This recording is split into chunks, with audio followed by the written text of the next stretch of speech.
কি করতেছো মা? এই যে নিরাই জমিটা পরিষ্কারও হচ্ছে, ছাগল গরুর দুটো ঘাসও হচ্ছে, তাই নিড়িয়ে দিচ্ছে। আর জোড়াও উড়ে যাবে।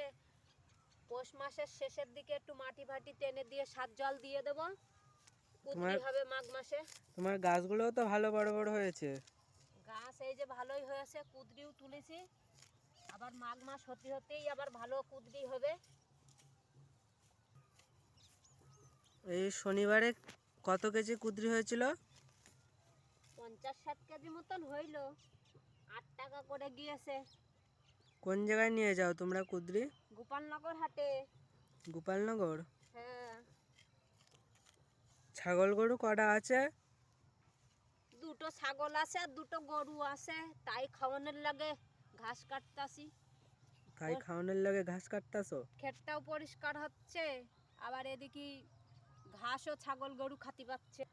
আমার এই কৃষি কাজগুলো যদি ভালো লাগে, লাইক কমেন্ট শেয়ার, চ্যানেলটা সাবস্ক্রাইব করে পাশে থেকো।